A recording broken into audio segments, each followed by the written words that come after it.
This is TaskSpoon, the series where I aim to complete the collection log one random task at a time. After nearly 2 years and over 4,000 hours of gameplay, I'm finally ready to take on RuneScape's endgame as I venture into the elite tier. Welcome to Season 4 of TaskSpoon. Hello everybody and welcome to episode 163 of the TaskSpoon series. In the last video, I got the last unique I needed from Krill, I got a Dust Battle Staff, I got 99 Prayer, trying to get hard clues to finish the last hard clue task on the elite tier as well, and I ended the video by rolling the task to get the fish sack from aerial fishing, which is by far the task that I have been dreading the most throughout the entire series, and here we are. So let's talk a little bit about aerial fishing. Also, real quick disclaimer, I am currently still sick, which is why my voice sounds a little funny right now, but I'm feeling okay, I just sound bad, but I'm gonna push through that, so here we go. So a real quick explanation as to what aerial fishing actually is. It is essentially falconry, but for fishing and hunter instead of just hunter. So you get a bird from this guy over here, and there are these spots in the water out here that when you click on, the bird will go and catch a fish for you, and you just have to click on a bunch of the spots, which doesn't sound too bad, but let me get into it. In order to actually purchase the fish sack, you need 1,000 Mulk Pearls, which I currently have 100 of from the last video, and in order to get a pearl, you just have to catch fish, and you have a random chance to get one every time you get a catch. The chance increases with your fishing and hunter level, and with 96 fishing and hunter, I have a 1 in 77 chance to get a pearl. Which means that if I want to get 1,000 pearls, I'm going to have to potentially catch 77,000 fish, which is a lot. Going off of the rate that I got the first 100 pearls at, I'm getting about 24 pearls per hour, which means that in order to get the 1,000 pearls that I need, it's going to take me approximately 44 hours-ish. Obviously, it's pretty RNG dependent, but there is some good things about this. As I mentioned before, this is both a fishing and hunter training method, and fishing and hunter are 2 of the 5 skills that I have left still to max. So in that sense, it is actually pretty convenient. This is a very efficient way to train fishing and hunter together, so I can't really complain about that.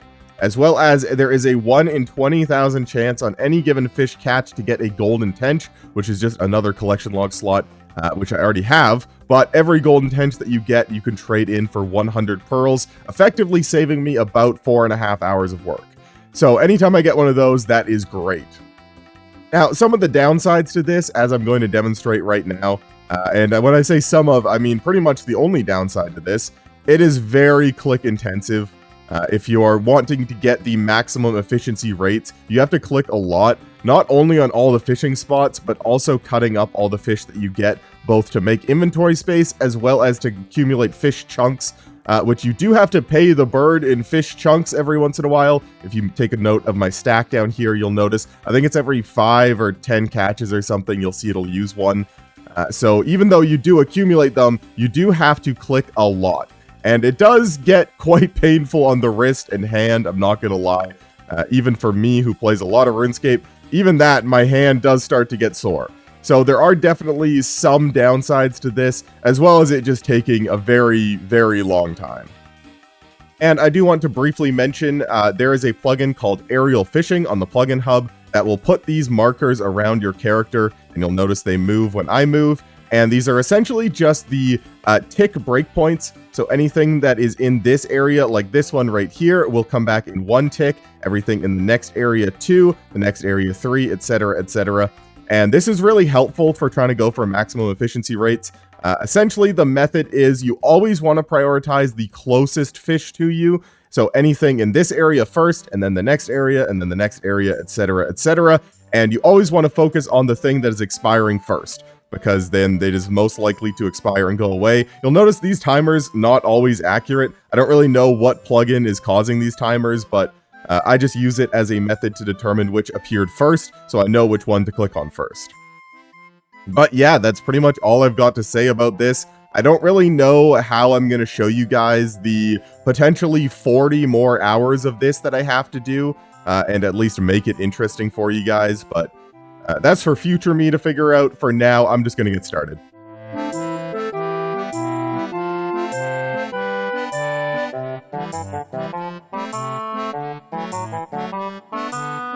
So I came up with a plan to try and kill some time during this task, both for me to help it go by faster and for you guys to give you some content. And I decided to ask my Discord for some questions and do a little impromptu AMA. So the first question we have here is from Yagamoth, who asked, if you could have a small thing in the Old School RuneScape world that is a reference to you, what would it be? Think of Settled's crossbow or Bodhi boat, kind of small. Funny enough, I did just have to use the Bodhi boat to get to this island, which is why I like this question so much. And honestly, I don't think that I have done enough to deserve something like that in the game, but there is one thing that I think would be funny. There is a line that Yuri can say during one of the emote steps that says, want to see me bend a spoon? And I think it'd be funny if it was just want to see me bend a teaspoon, but spelt like my name. I don't know if that really counts, but I think that'd be funny. Also, now seems like a relevant time to mention that I do in fact have a Discord if you would like to join. I always post there when I'm looking for people to raid with or to do any group content with and stuff like this where I need questions for an AMA or just whenever I post a video, etc. So if you want to join, a link is in the description. Hey, 97 Hunter, the first level of the grind, that's cool. It depends how many golden tenches I end up getting, but if I get 0, I think I'm actually going to get 99 Hunter and almost 99 Fishing, just based on the rough math that I've done on how many pearls I've got and how much experience I've gained so far. But I don't really want to think about that, because that would mean I did all of it. I'm really hoping to get some golden tenches along the way, so yeah, either way, just going to continue. Oh, and I just passed 200 pearls, which means it's time for the next question. And this one comes from my lovely tier 3 channel member Jack, who asked, what was the most fun grind of the series? And it's kind of hard to say, because a lot of the big grinds end up being things that I dislike, just because it usually means that I go super dry and then I get sick of the content. But I'd have to say the Basilisk Jaw would probably be my favorite, just because there were so many things around it. It wasn't just killing Basilisks, it was all of the Slayer, all the bossing that I did in between, all of the account progression, as well as leading up to the culmination of actually getting the item at almost 6 times the drop rate was really rewarding. Even though it ended up being by far the longest task of the series, I think it was also probably one of the most fun. So I'd say the Basilisk Jaw.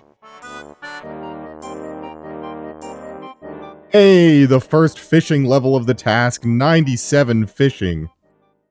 Maybe it's just the fact that I've been dropping my fish instead of cutting them, but recently I've been getting way more XP per hour, so I reset my tracker, and I'm actually getting over 70k XP an hour here, which is kind of wild considering the wiki says that like the max rate you're going to get is around 62k XP per hour at 99 fishing, which I'm also not at.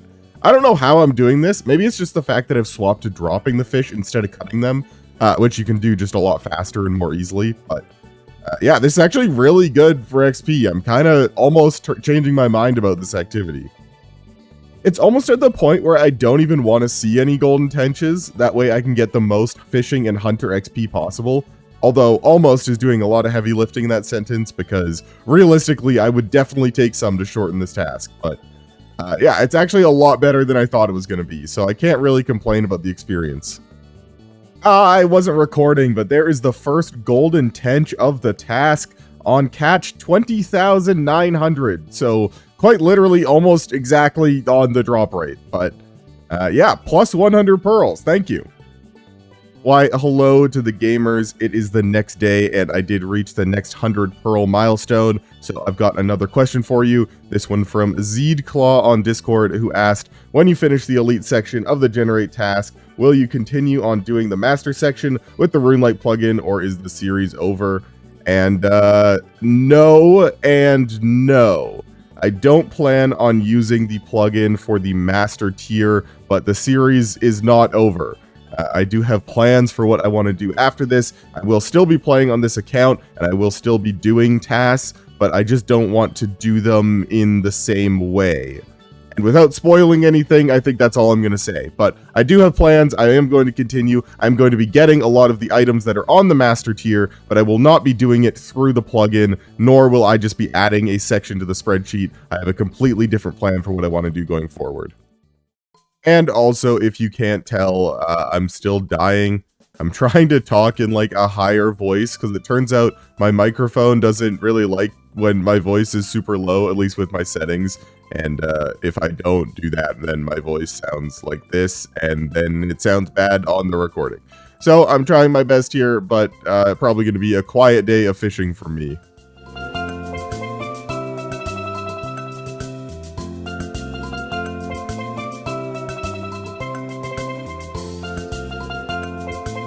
So I don't know what the drop rate is on clue bottles at aerial fishing, but I noticed that I was getting some, and I finally got the last one. I finally got a hard clue bottle on catch number like 24,100. So I don't know what the drop rate is here, but if you were ever thinking, oh, maybe I'll do some aerial fishing and get some clues along the way, I would not recommend it.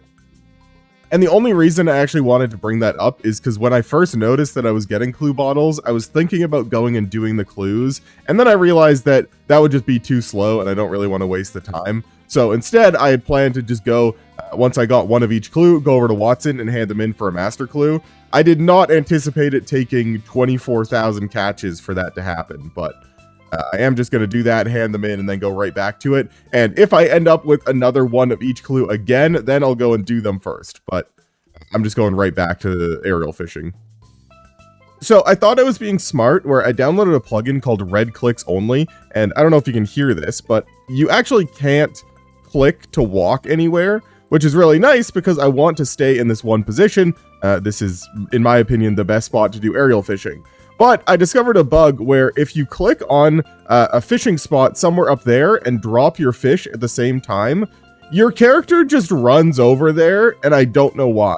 As you can see, I still have the plugin on. I physically cannot move, and for some reason, my character thinks that it's a good idea to just run up there. So I turn it off just so I can move back. But really annoying, because I thought that I was a genius for doing this, but apparently it just doesn't work. So unfortunate.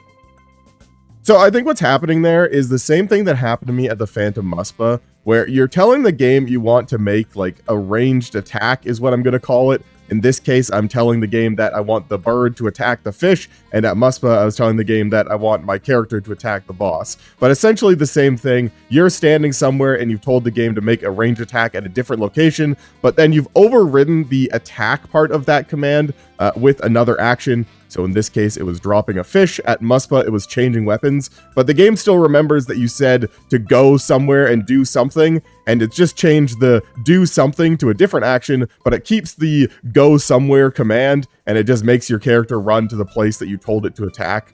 That's at least what I think is happening. I have no idea if that made any sense, but yeah, I don't know how you'd fix that, Jagex, but if you could, that'd be great. Also, I know I just went on that long tangent about how bad the clue drop rate was here, but literally within like a few hours of coming back after getting that master clue, I already have 3 more clues, including a hard clue, which again took me like 11 hours to get the first time, so maybe I just got unlucky and was overreacting. I didn't even notice I was even close to a level, but there's 98 Hunter, the second Hunter level of the task, 1 more to go.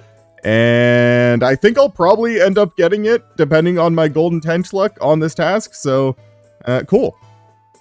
Hey, golden tench number 2, just after talking about it in the last clip. Love to see that. By the way, that was on catch number 37,580-ish, so right around the drop rate on the tenches, which is good. I kind of expected to go really dry, so being slightly above the drop rate is great. It was around this point that my sickness got a lot worse, and I really didn't feel like recording anything, so I kind of skipped on some of the AMA questions and decided to just grind out the task as much as possible. I figured that finishing the task would be the best outcome, so I don't really have much footage from here until the next thing you see, but yeah, I just decided, screw it, I'm going to watch a bunch of movies and aerial fish. I'm sorry, I'm dying, I forgot to turn my recorder on, I got 98 fishing. My throat is very sore, and that makes it very hard to talk, which turns out is an important part of making YouTube videos, so I apologize, but I've just been sitting here trying to grind out this task, so I don't have to do it in the future, and yeah, 98 fishing, very cool, 37% of the way to 99 Hunter, probably gonna end up with 99 Hunter, probably not gonna end up with 99 fishing, even if I don't get any more golden tenches, but Yeah, making good progress, and yeah, I'm going back to dying now. See you in a bit. Oh, well, speaking of golden tenches, there's another one. Number 3, let's go. So I guess I'm gonna have to take that back. I really wasn't expecting to get any more golden tenches, but with that, I don't think I'm gonna get 99 Hunter either, because once I hand these in, I'm only 109 pearls away from finishing, which is like 5 hours, which is like 500,000 XP-ish. So I don't think I'm quite going to get there. But I would much rather finish this task and go and finish off 99 Hunter and fishing elsewhere. So we will take it.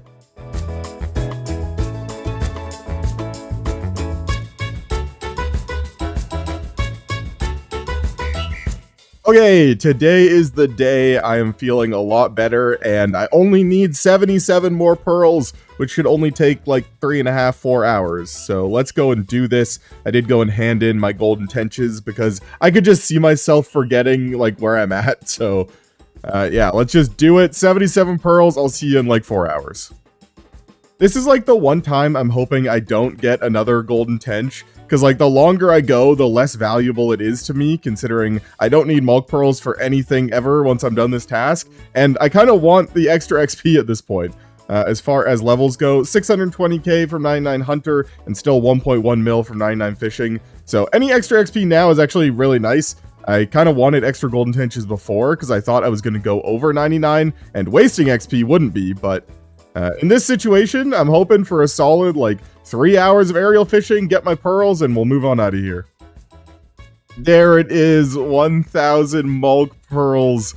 Man, seeing the 4 digits there just looks so weird and good, but we are finally done. I can buy the thing. Ah, it's done. I never have to aerial fish again. I think it's probably mostly because I did all of this, like, while I was sick and without really doing anything else in between, but, like, my brain has sort of meshed all, like, 37, 40 hours, whatever it was, into, like, one blur of memories of just clicking on the fish, but I am so happy to be done with this. You have no idea. As painful as that task was, like I've mentioned a million times, I'm pretty happy with it. All things considered, I got 3 golden tenches, which is a little bit above average luck on those. I think if I scroll up here, you can see I ended up catching 52,749 fish and, you know, 1 in 20,000. So a little bit lucky on the golden tenches, which is nice.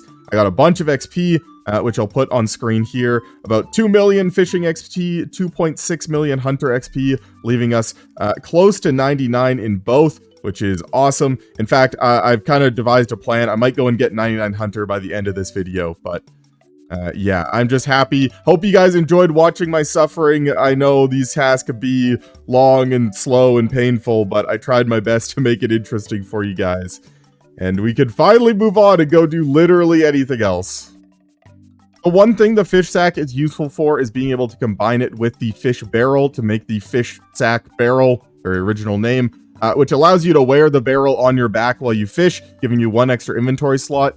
But honestly, I don't even want to do that most of the time when I'm fishing. It's like AFK and Karambons, and it's easier to deposit when the barrel is already in your inventory. So I'm actually not even going to use the fish sack for its purpose.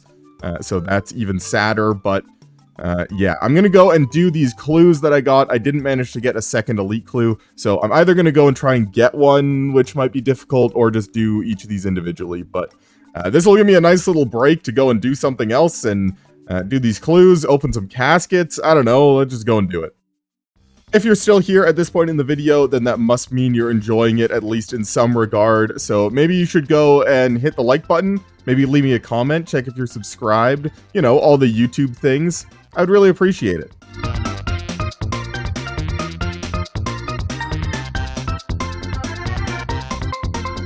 I don't know how to describe this, but it feels so weird, like, actually playing the game again.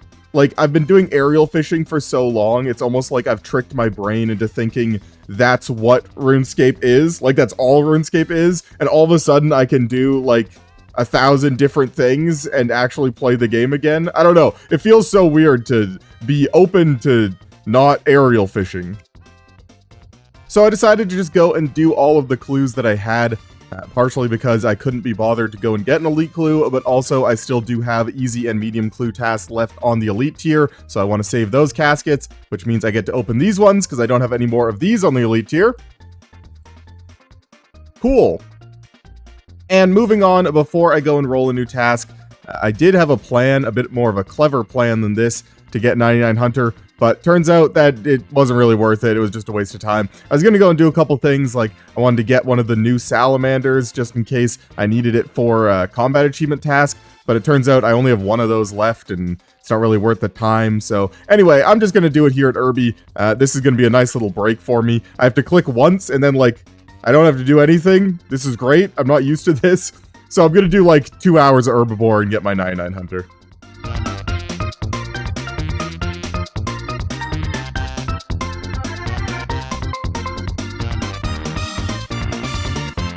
Alright, and with this, 99 Hunter! Yahoo! 4 skills left to go, 20 total levels. Ah, it feels good. And you already know I'm buying the cape. It actually has some decent teleports, specifically to the Black Chinchompas in the wilderness, which is kind of an awkward area. The only way that I can really get there is if I go to Ferox and then take the obelisk there. So just having a teleport there is really nice. And I believe I can actually go and talk to the person at the Varlamore Hunter Guild, and you get infinite teleports there too. So actually some useful teleports. Okay, yeah, just had to talk to the guild master, and she enhanced my cape. So you get 5 teleports to either the Red Chinchompa Feldip Hills or the Black Chinchompas in the wilderness, and then infinite teleports to the Hunter Guild. I believe it puts you... oh, right in the middle. Oh, cool. So yeah, awesome, cool teleports, 99 Hunter done. Not going to do fishing for now, obviously that's going to take too long. We actually get to roll a new task. Let's do it. Alright, back on the spreadsheet. It has been a minute, but complete the task, and honestly, I have a weird, excuse me, I have a weird feeling of like confidence now that that's done. Like nothing left on the spreadsheet really scares me at all. So let's just generate a new one, see what we're doing. I honestly don't care. Anything's fine. Get 1 unique drop from Grotesque Guardians. Okay, cool. I've actually been pretty lucky at Grotesque Guardians so far on this account. I've only done 253 kills, and I have all but the Granite Hammer, which I believe is a 1 in 375-ish. I think it's a 1 in 750, but you get 2 rolls in the drop table. So, yeah, first things first, though, we gotta go get a Gargoyles task.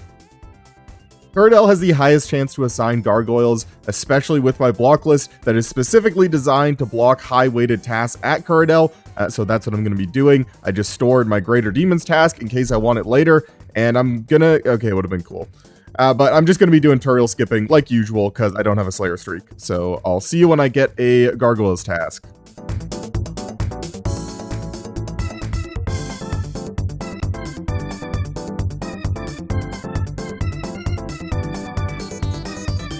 And there we go, 225 Gargoyles. Didn't take too long, it was like 30, 40 skips, something like that, but let's go do it. I love going back to old bosses that I haven't killed in a long time and seeing the inventory setup that I used to use. I mean, just look at this, like a whip, a regular fury, a fighter torso, dragon boots, like there's so many things in here that I've, obviously there's a few that I've replaced all on the inventory setups plugin, but I just love seeing my old setups, and now I get to go and upgrade everything, and man, this could be so fun. I mean, just look at the difference here, going from this gear and inventory setup to this. I mean, that's like literally almost every item changed. That's so funny. Now, I did kill Grotesque Guardians pretty recently on Leagues, but it's been a hot minute since I've killed them and actually had to pay attention to mechanics, so we'll see how this goes, but I'm hoping that I can fairly consistently skip the balls in Phase 3, and if I can, I think this is going to be very easy, so let's just do it and see what happens.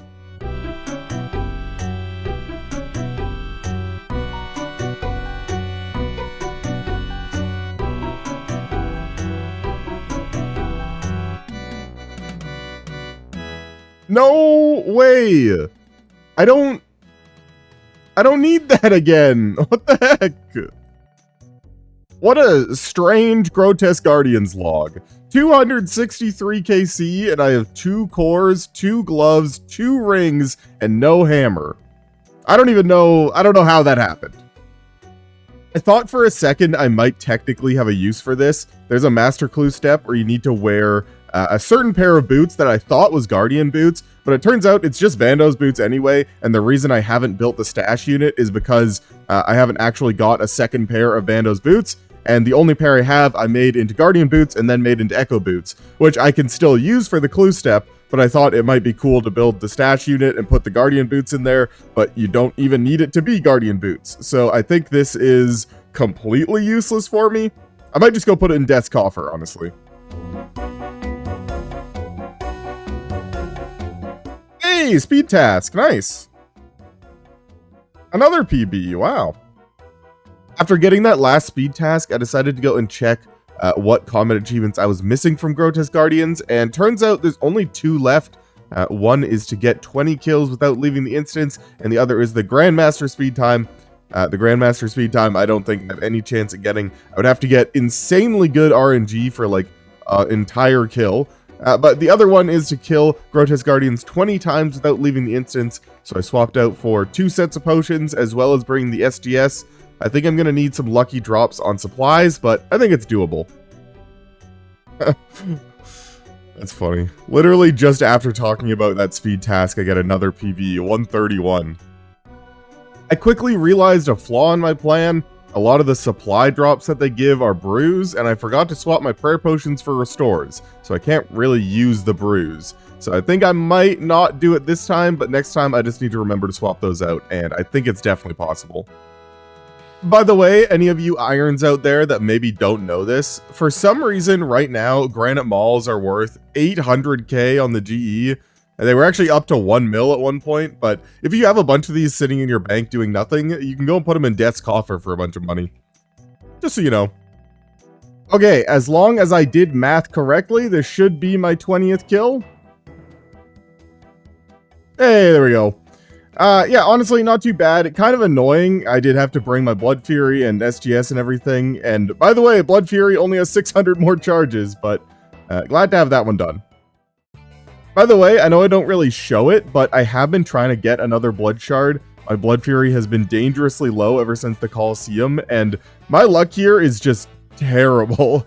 For starters, 20,000 pickpockets with no blood shards, and I'm now at over 7,000 Firewatch Sentinel kills with only 3 blood shard drops. I believe they're 1 in 1,500, so yeah, I don't know why, but my luck here is just awful. But just gonna sit here while I eat dinner and watch some sports and try and get a blood shard, and either way, once I'm done, we'll go back to the boss. And I feel like now is a good time for me to talk a little bit about Grotesque Guardians. This is the last time I'm going to be killing them on the series, and I gotta go do some clues, so I got some time to kill. So I want to talk a little bit about things I like and things I don't like. For starters, I'm going to talk about the things I like, because there are quite a few of them. For starters, I think the boss is very thematically fun. Fighting 2 bosses at once is kind of a unique thing in RuneScape. Most of the time, you're only really targeting one thing at a time, even if it's something like Olm Hands, where there's multiple targets, but it's still only really one boss. I think having the 2 targets and swapping gear between them makes it a bit more unique. Instead of just a boss like changing protection prayers and having to change gear, you're actually fighting 2 different enemies, which I think is cool. I also think that, for the most part, the mechanics are good for what they're meant to be. It is a Slayer boss after all, and the design philosophy behind Slayer bosses versus other bosses is different, and I think for a Slayer boss, it is pretty good, and not too annoying to farm, but I'll get into that in a sec here. Now, for some of the bad stuff, I hate in P4 when you're fighting the melee guy alone, how you can't see what he's gonna attack with. It's literally just random. Now, it is a higher chance for him to use the same attack style that he just used, so you know what to use for protection prayers, but it is really annoying that it's literally just like, sometimes he just won't do that, and you don't really have any counterplay for it. You just have to hope that when he attacks you off prayer, he doesn't hit, and I think that's kind of lame. I also don't really like the way that you have to skip P3. Now, I understand that it wasn't Jagex's intention for you to be able to do enough damage to just skip the healing orbs, but the fact that that's sort of what the meta for killing the boss has devolved to, and it's just sort of random. You don't actually do anything to increase your odds of being able to do enough damage to skip it. You just start hitting the boss and hope you do enough damage, and if you notice you're not, then you have to go and collect the orbs, or if you don't notice, then it heals and makes your kill really slow. I think that's kind of lame. Compared to something like the Flame Wall skip at Alchemical Hydra, where you're actually doing something to skip a mechanic, I think is a lot more fun than just hoping to do enough damage to skip the mechanic. But the last thing I'm going to complain about, I absolutely can blame Jagex for, and I am going to, because I have no idea how it made it through testing. Why in the world can they spawn the Flame Wall so the one area you have to escape is on a wall, so you can't actually leave?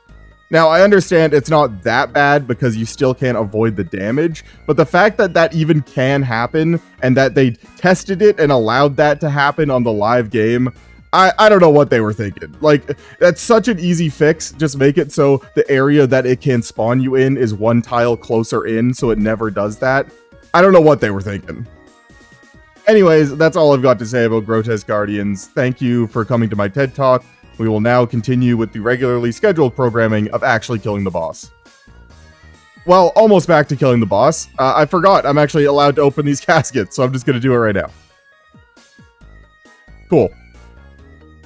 I know I did a lot of complaining about the mechanics of this boss, and I did offer a solution to at least the Flame Wall barrier, but I do have solutions to all the other things that I complained about, which I figured I might as well tell you right now.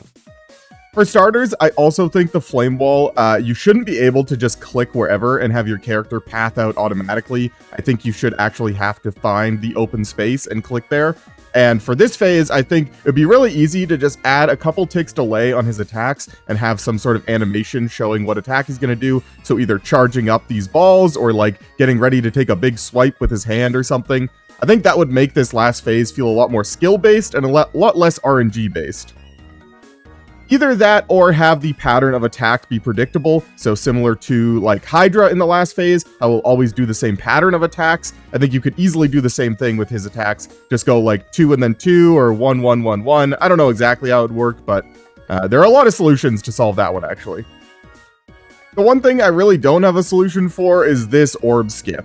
I guess it is just sort of built in, like they didn't really want you to skip the orbs in the first place, so it's kind of hard to say change the mechanic to make it more consistent, but maybe something that allows you to, let's say, move a certain way to get bonus damage or something so that you're more likely to make the skip. I mean, as you can see there, my hits were atrocious and I kind of had to go and try and absorb the orbs, but by the time I realized it was too late to get them all. So, I mean, that was a perfect example of why I hate this method, but yeah, I don't really know what you could do to fix that. I know I probably come across as a massive hater right now, but honestly, like I said, I do like the boss. I think it is a fairly good boss. I just think there are a couple of things that could be tweaked to make it a great boss. I know a lot of people don't like Grotesque Guardians at all. I'm not one of them. I think it is pretty good, but yeah, there are definitely some things I would change. By the way, that's 129 kills for the task, 382 total, which is technically over the drop rate to see the hammer. Again, I can't really complain because I've had 2 of every other drop, but we are technically at the drop rate, so hopefully we get it soon.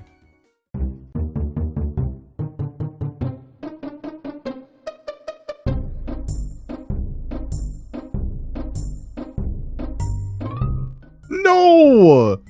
Why? Not anything but that.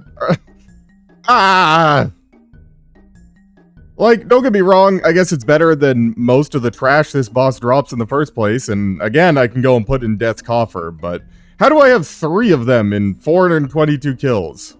This isn't right. Oh! Unfortunately, I was not able to finish my Gargoyles task yesterday, but today is Wednesday, and they have released an absolutely massive update, completely overhauling the way that run energy works and making agility much more relevant in determining how quickly your run depletes, and I am very excited to test it out. Unfortunately, Grotesque Guardians not the best place for it, but I did notice that when I was running 2 Grotesque Guardians from the Slayer Tower, I made a note of sort of the average run energy that I had left at that time, and I'm gonna see how it compares right now. Just do a little test for myself. But I am super excited for these. I think these are going to make a lot of things a lot better, especially incentivizing people to actually train agility. I feel like a lot of the time people just don't bother because it was so useless, but yeah, I'm going to go try it out right now.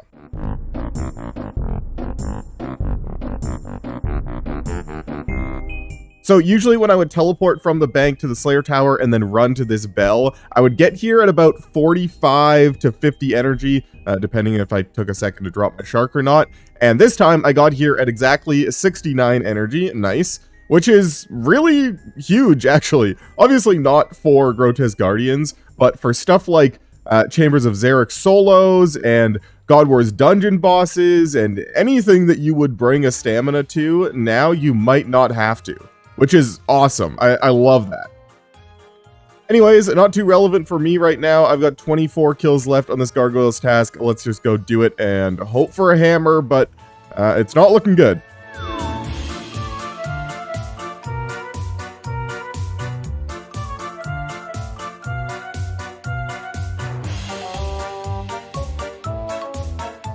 Alright, last kill of the Slayer task. Give me a hammer.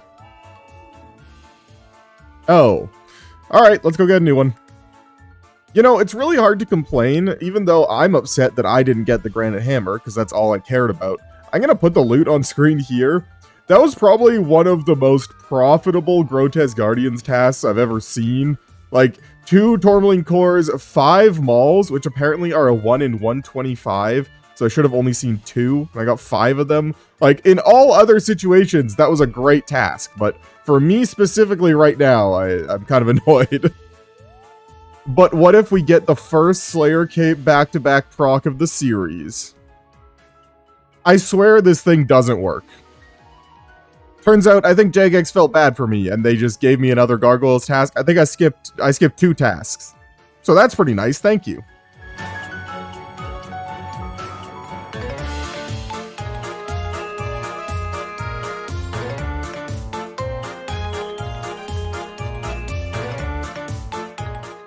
Why? I don't want these. It's so upsetting that this is like the dream RNG for a normal account that's just here for like money and Slayer XP or pet farming or whatever. Like, this is exactly what you would want normally, and for me it's just torture.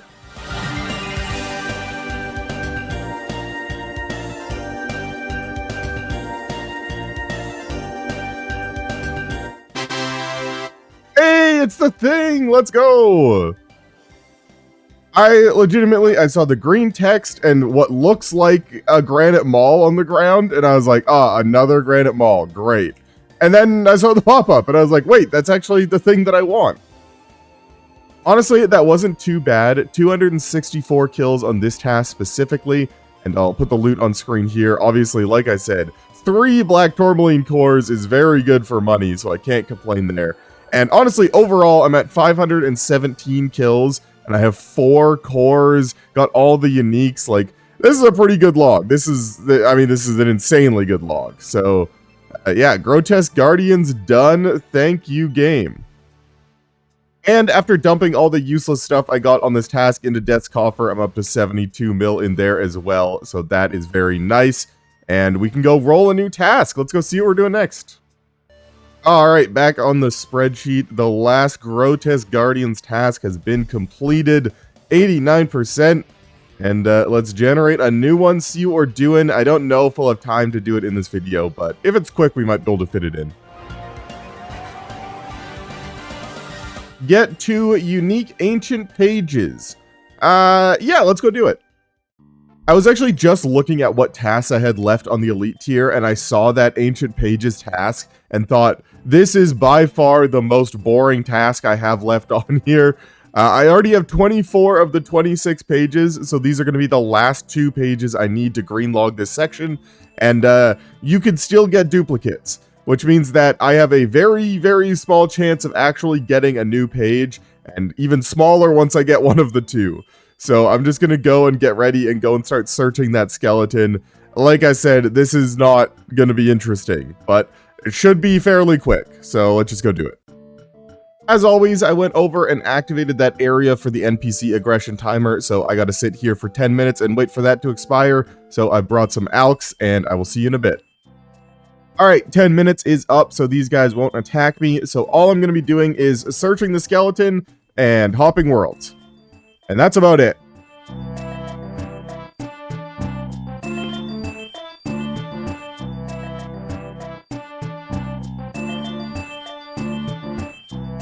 So I'm just going to be real with you guys. This is really boring. There's really nothing going on, nothing that I could even show you because nothing's happening. But there is one development that I've made. I realized that you can actually use redemption to heal off the damage from the skeletons.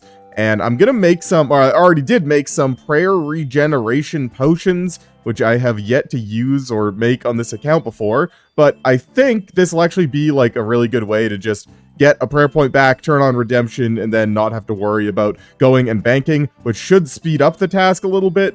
But there's still really nothing to show you guys. There's nothing happening. So hopefully I get it soon. But yeah, I just wanted to say I've been here for a while now and literally nothing's happened.